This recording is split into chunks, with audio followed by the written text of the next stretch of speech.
Hello friends, હું મુંબઈથી પુષ્પા કિશોર ગાલા લાકડિયા ખાર. આ વખતે સર્જનાર મેગેઝિનનો ટોપિક છે ભેદભાવ અને મારું આર્ટિકલ છે ભેદભાવનો ભેખ. વાહ માનવી, કેવો છે બહુરૂપી તારો ચહેરો, એક ખુશામત તો બીજો ભેદભાવ ભર્યો. કોઈ વિશિષ્ટ વ્યક્તિ પ્રત્યેનું અસમાન આચરણ વ્યક્તિગત ભેદભાવ ગણાય. ભેદભાવ કોના પ્રત્યે હોય? તો ભેદભાવ એક તો જાતિ, ધર્મ, દેશ અને મનુષ્ય વચ્ચે હોય, દીકરી વહુ વચ્ચે હોય, દીકરા દીકરી વચ્ચે હોય, ગોરા કાળા વચ્ચે હોય, લાંબા ટૂંકા વચ્ચે હોય, અમીર ગરીબ વચ્ચે હોય, મોંઘું અને સસ્તું હોય તો પણ ભેદભાવ હોય. અહીંયા ભેદભાવ ઘણા સંબંધોમાં પણ સંકળાયેલા હોય છે. આપણામાં પહેલાં એક મશહૂર ભજન હતું કે કમાવું દીકરો વાલો રે લાગે, રખડું દીકરો વાલો ન લાગે. આમ ભેદભાવ ઘરથી જ શરૂ થાય છે. સમજો કે ઘરમાં બે વહુઓ હોય, એક જોબ કરીને કમાય અને બીજી હાઉસવાઈફ હોય, તો જોબ કરવાવાળીને વધારે માન હોય અને ઘરકામ કરતી વહુને ઓછું માન હોય. પરંતુ એ કેમ ભૂલી જઈએ છીએ કે પેલી ઘરકામ કરે છે તો જ એ જોબ કરી શકે છે, માટે બંને સમાન છે.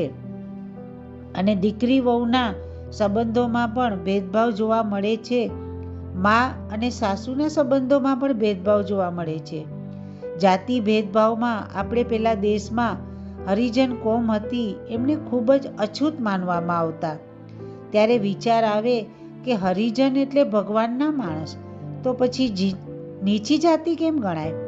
પરંતુ એમની સાથે ખૂબ અન્યાય થતું. એમના પાણીનું ગ્લાસ કે ચાનો કપ પણ જુદો રાખવામાં આવતો અને ખાટલા પર પણ બેસવા ન આપે, જમીનમાં બેસે એ અમોએ નજરે નિહાળ્યું છે. પરંતુ એવું ન હોવું જોઈએ. ત્યારે એમ કહેવાય કે મુझे નહીં મતલબ, કોઈ કાલા હૈ કોઈ ગોરા હૈ, કોઈ છોટા હૈ કોઈ બડા હૈ, કોઈ અમીર હૈ કોઈ ગરીબ હૈ, જો મેરે સાથ અચ્છા હૈ વો મેરે લીએ અચ્છા હૈ. માટે કહેવાય છે ને કે દીકરો તમને ક્યારેક કામ ન આવે અને નીચી જાતિનો સેવક દીકરાથી વિશેષ સેવા કરે. અમીરની અમીરી કામ ન આવે પણ ક્યારેક ગરીબનો સાથ તમારી નૈયા પાર કરાવી દે.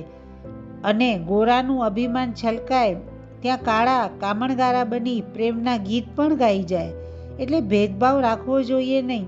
કઈ વ્યક્તિ કયા સમયમાં ક્યાં કામ આવી જાય એ કહેવું મુશ્કેલ છે. ઇતિહાસ ગવાહ છે કે એકલવ્યને બાણવિદ્યા શીખવી હતી, પરંતુ તેની જાતિ નીચી હતી અને દ્રોણાચાર્ય રાજકુમારોના ગુરુ હતા. એટલે એમણે એકલવ્યને બાણવિદ્યા શીખડાવવાની ના પાડે છે અને આશ્રમમાં પ્રવેશ નથી આપતા. પરંતુ તે દ્રોણાચાર્યની માટીની મૂર્તિ બનાવી બાણવિદ્યા શીખે છે. અને એ વાત જ્યારે દ્રોણાચાર્યને ખબર પડે છે ત્યારે ગુરુ દક્ષિણામાં એકલવ્યનો અંગૂઠો માંગી લે છે અને એકલવ્ય પણ હસીને અંગૂઠો કાપીને આપી દે છે અને આખી જિંદગી બાણ નથી ચલાવતો. તો પછી આ વાતમાં મહાન કોણ બન્યું, દ્રોણાચાર્ય કે એકલવ્ય? દ્રોણાચાર્ય તો મોટા આચાર્ય થઈને ફરજ ચૂકી ગયા અને એકલવ્ય નીચી જાતિનો નાનો વ્યક્તિ પોતાનું ઋણ ચૂકવી દીધું. તો પછી આ ભેદભાવે મોટાને નાના અને નાનાને મોટા કરી બતાવ્યા. અમીર અને ગરીબ સંબંધોમાં ભેદભાવ રાખે, શેઠ નોકરના સંબંધમાં ભેદભાવ રાખે. શેઠિયાઓ માટે સારું અનાજ રંધાય અને નોકરો માટે હલકું અનાજ રંધાય.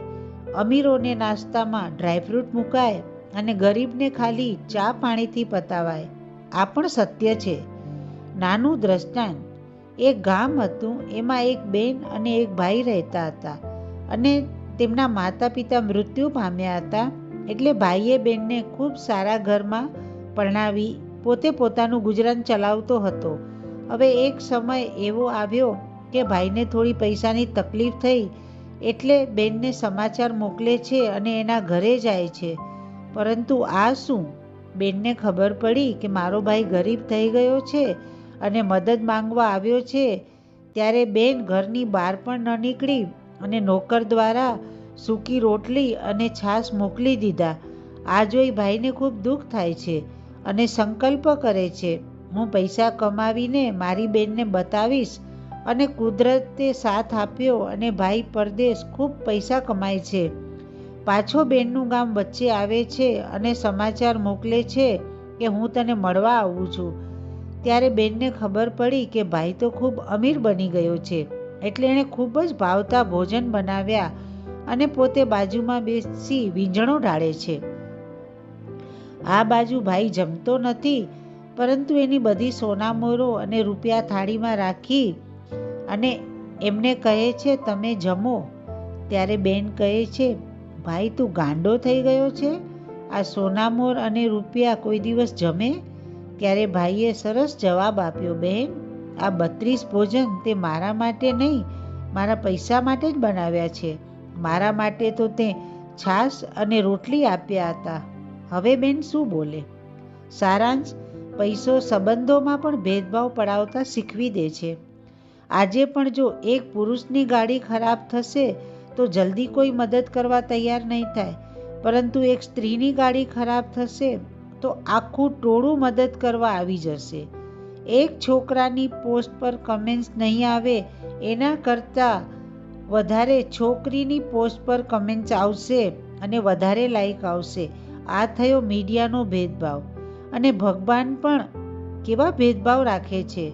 જેની પાસે ખાવા માટે કાંઈ નથી ત્યાં બાળકોની લાઈન લગાડશે, અને જેની તિજોરીઓ ભરેલી છે એને શેર માટીની ખોટ હશે. પરંતુ હા, કુદરતે ક્યારે પ્રકૃતિની બાબતમાં ભેદભાવ નથી રાખ્યો. એ તો બધાને સરખું જ મળે છે. અંતમાં જે સંબંધોમાં આપણી સાથે ભેદભાવ રાખે એને તો એક વખત આપણે પણ ભેદભાવ રાખીને વળતો જવાબ આપવો જ જોઈએ. ત્યારે ખબર પડે કે શું તકલીફ થાય છે. અસ્તુ.